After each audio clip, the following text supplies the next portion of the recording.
Et c'est intéressant que, en rentrant en contact avec la Kasha et toutes les informations et les livres que vous avez écrits, vous êtes en contact avec cette compréhension. Et ça me semblerait très intéressant si vous commencez euh, moi je vous invite à dire avec votre propre mot aussi ce que vous comprenez. Parce que c'est, je pense, une synthèse de ce que les autres vies que vous avez vécu et écrit, ils ont eu, comme l'apôtre Jean, comme François d'Assise, qui étaient les aspects d'une même âme, mais Jésus aussi et tout ça. Et à la fin, ça me vient de vous demander maintenant, euh, quelle est la réalité alors? Comment vous la vivez? Quelle est pour vous la réalité? Comment vous avez la conscience de ça? C'est comment? Si vous pouvez le dire, si c'est Daniel Meroy qui parle. C'est très difficile de définir la réalité tant qu'on est, je dirais, piégé dans cet espace qui est le nôtre et qui, comme il est concret, ben on a tendance évidemment à y croire. On y souffre, on voit des gens qui souffrent, etc.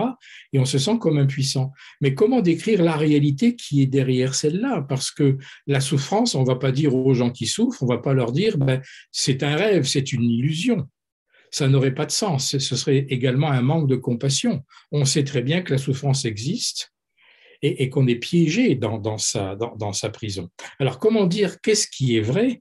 Moi, je n'arrive pas avec des mots vraiment à le traduire. Ce sont des choses que je perçois très, très intimement dans des moments de méditation extrêmement profonde.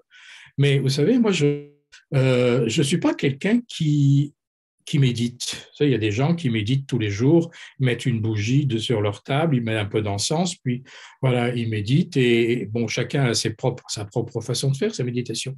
Moi, je ne suis pas quelqu'un à faire ça. Ma méditation profonde, elle vient insensiblement, j'entre dedans insensiblement, généralement, quand j'écris. Et quand j'écris, quelquefois, ben, ma plume n'écrit pas, justement. Mais moi, il y a une espèce de mouvement qui s'opère, de déchirure du voile qui s'opère dans ma conscience. Et c'est là où j'ai la perception de ce que je pourrais définir comme ce qui est vrai pour moi. Mais j'ai pas les mots. J'ai pas les mots. C'est quelque chose d'absolument immense où il n'y a pas nécessairement d'image. Mais vous voyez, je suis déjà à court de mots là parce que c'est un peu comme si on essayait de décrire Dieu. On est coincé enfin, en tout cas, dans notre Occident chrétien, on est un peu coincé derrière cette image traditionnelle de la peinture de Michel-Ange, Dieu avec le vieillard barbu qui est derrière les nuages, etc. Mais on sait très bien que c'est pas ça. Ouais, personnellement, je crois que la, la réalité avec un R majuscule, je crois qu'en tant qu'être humain incarné, on peut absolument pas la définir. C'est quelque chose que l'on peut percevoir dans un état, je dirais, d'expansion de conscience, quand on est véritablement connecté à je dirais, à notre mental supérieur et aux dimensions supérieures dans notre esprit plutôt. Là, on arrive, je crois, à saisir ce que c'est que la réalité parce que c'est hors du temps et hors des concepts que nous pouvons manier, même si on est habile dans l'art de philosopher et d'écrire. Je crois que c'est de l'ordre du divin, la réalité. C'est comme la vérité avec un grand V. Qu'est-ce qui est vrai? Qu'est-ce qui est réel? À l'état incarné, je pense que vraiment, c'est quelque chose qui nous échappe. Et quand on a compris ça, comme par exemple dans les états de conscience que je visite avant d'écrire, dans les annales akashiques, par exemple, ou en dehors du corps, mais je dirais dans les sphères supérieures en dehors du corps, on se rend compte que euh, finalement, on est complètement à côté de ce qui est. C'est pas traduisible. Moi, j'ai pas les mots en tout cas, et je ne pense pas qu'il y ait un être humain qui ait vraiment les mots en dehors du fait de se prendre peut-être pour ce qu'on n'est pas, quoi.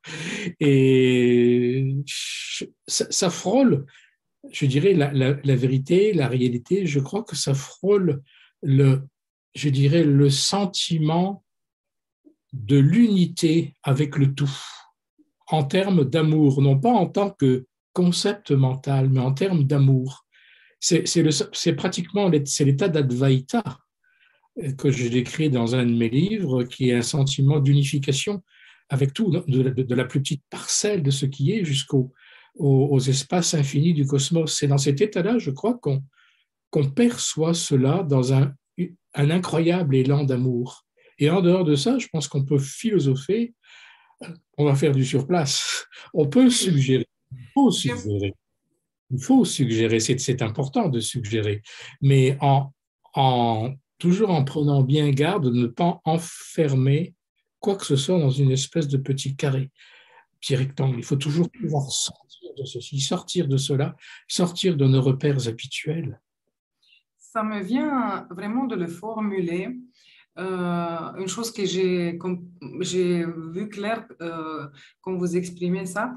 En effet, la réalité ou toute perception spirituelle, ça n'a rien à voir avec le fait qu'on arrive à percevoir quelque chose. Ça ne vient pas de l'extérieur. C'est une condition intérieure qu'on doit réaliser pour pouvoir la percevoir.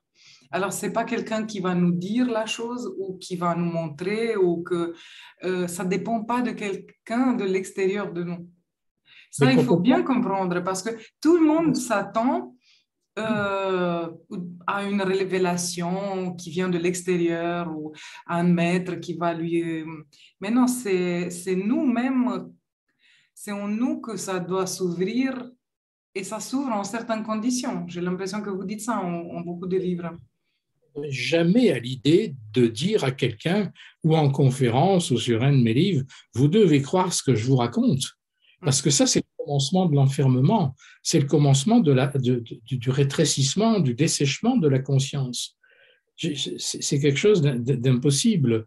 Il y a une flamme qui est là dans notre cœur et c'est cette flamme-là qui peut nous conduire et nous amener à notre propre ou à nos propres dimensions de conscience. Et ce n'est pas autre chose. Il n'y a aucun dogme d'aucune religion, d'aucune église qui soit, comment dire, apte à nous dicter cela. C'est ça qu'il faut bien comprendre. Tout ce qui est église, même si c'est respectable, et je respecte les églises, ce sont des relais, il faut, je veux dire, il faut savoir aussi à un moment donné s'en libérer comme d'une béquille à un moment donné. Ce sont des garde-fous. On a besoin de garde-fous tant qu'on est à un certain stade. Et on a peut-être toujours même besoin de garde-fous jusqu'à un moment donné. Mais l'essence du divin, celle qui nous pousse à chercher la vérité et la véritable réalité, personne ne peut la définir pour nous. C'est très clair.